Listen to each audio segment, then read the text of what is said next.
আমার কাছে অনেক ভালো লাগতেছে যে ঢাকা বিশ্ববিদ্যালয়ের মতো একটা বিশ্ববিদ্যালয়ে আমরা টেকনিক ইজি এডুকেশন যে তাদের সাথে থাকতে পেরেছি এবং ছাত্রছাত্রীদের সাথে থাকতে পেরেছি, এই জন্য আমার অনেক ভালো লাগছে এবং ইকবাল ভাইকে অনেক অনেক ধন্যবাদ যে আমাদের এরকম সুযোগ করে দেওয়ার জন্য। আমরা চেয়েছি যে শিক্ষাকে সবসময় সহজ করার জন্য যত রকম প্রয়োজন আমরা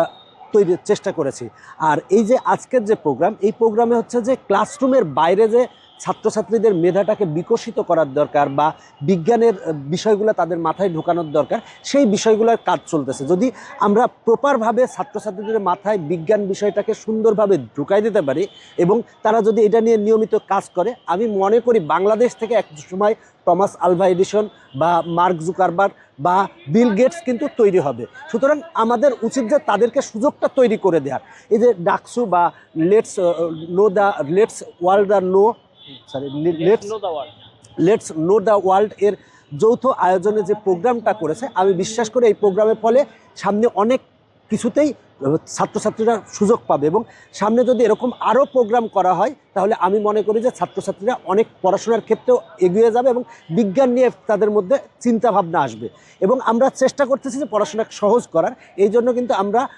বাংলাদেশে এই প্রথম বইয়ের সাথে শিক্ষক ফ্রি দিয়েছি, যে তারা গদবাঁধা কোচিংয়ে যাচ্ছে, প্রাইভেট পড়তেছে বা বাসায় টিচার রাখতেছে, এগুলা যাতে না রাখে সেই জন্য আমরা এমন একটা সিস্টেম ব্যবস্থা উদ্ভাবন করেছি যে একটা বইয়ের মাধ্যমেই সে বাসায় বসে পড়াশোনা করতে পারবে এবং তার পড়াশোনার খরচ 90% কমে যাবে আমরা বিশ্বাস করি আমাদের এই সিস্টেমের ফলে। আরেকটি বিষয় মোটা দাগে যদি জানতে চাই, সর্বশেষ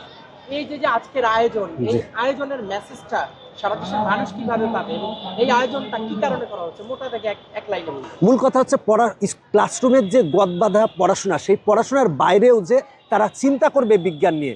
সেইটাই আমাদের মূল লক্ষ্য। এবং আমরা যে ডাকসুর সাথে এবং এদের সাথে থাকতে পেরেছি এর জন্য আমরা অনেক গর্বিত। এবং ছেলেমেয়েরা যদি নিয়মিত এই পড়াশোনার বাইরেও যদি অন্যান্য জিনিস নিয়ে চিন্তা করে, নিয়মিত যদি ভাবে এবং সেই অনুযায়ী যদি কাজ করে, আশা করি যে আমাদের দেশ থেকেও অনেক কিছু তৈরি হবে একসময়। ডাকসু এবং লেটস নো দ্য ওয়ার্ল্ড দুইটা সংগঠনের যৌথ উদ্যোগে এবং টেকনিক ইজি এডুকেশন এর স্পন্সরশিপে আমরা কার্জন হলে আয়োজন করছি হলো the biggest national science and creative carnival. এই ধরনের সায়েন্স বা ক্রিয়েটিভ কার্নিভাল দুইটা মানে দেখতে বা শুনতে আলাদা মনে হলো, এটাতে আমরা আয়োজনে রাখছি হলো অলিম্পিয়াড আছে, আমরা রাখছি হলো project exhibition, art and photography competition এবং মোর ইম্পর্টেন্টলি যেটা রাখছি আমরা সেটা হচ্ছে যে ক্যাম্পাসের ছেলেরা, মেয়েরা, টিচাররা যে ধরেন যে খুব ভালো ভালো গবেষণা করে,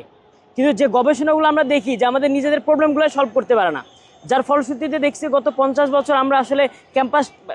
20-30 বছরে যা দেখছি এখনও সেই অবস্থাতে আছে। তো সেই জায়গা থেকে আমাদের মাথায় আইডিয়া আসলো যে এটা হলে কেমন হয় যে শিক্ষার্থীরা নিজেদের ক্যাম্পাসের প্রবলেমগুলো নিজেরা আইডেন্টিফাই করবে এবং নিজেরা একটা সলিউশন প্রপোজ করবে। তো সেই আইডিয়া থেকে আমরা campus problem identification and proposing A creative solution এই থিমের আলোকে একটা পোস্টার প্রেজেন্টেশনও লঞ্চ করি। এখান থেকে আমরা সিলেক্টিভ 2-3টা পোস্টার যারা টপ করবে তাদের নিয়ে আমরা প্রপোজাল রেডি করে তাদের সাথে বসে যদি এগুলো ক্যাম্পাস ইমপ্লিমেন্ট করা সম্ভব হয় সেটা নিয়ে আমরা ফার্দার চিন্তা করব। তো সর্বোপরি এই ধরনের আয়োজনগুলো বেশি দরকার এই কারণে, ধরেন যে আমরা ন্যাশনাল লেভেলে যে ধরনের বিজ্ঞান প্রযুক্তি নির্ভর বাংলাদেশ দেখতে চাই, সেই বিজ্ঞান প্রযুক্তি নির্ভর বাংলাদেশ দেখতে গেলে দেখা যাচ্ছে যে স্কুল কলেজ থেকে যে ছেলেটা বা যে মেয়েটা প্রিপেয়ার্ড হওয়া দরকার, তার মাথায় যে এই জিনিসটা ঢুকানো দরকার, এই উদ্দেশ্যকে সামনে রেখে এই অবজেক্টিভকে সামনে রেখে আমাদের এই ধরনের মূলত আয়োজন। এবং আমি সর্বোপরি ধন্যবাদ জানাতে চাই সুমন ভাইকে, লেটস নো ওয়ার্ল্ড এবং ডাকসুর পক্ষ থেকে, কারণ সুমন ভাই আসলে আমাদের একটা বড় ধরনের স্পন্সর করছে, যার ফলে আমাদের প্রোগ্রামটা আজকে প্রাণবন্ত হয়েছে।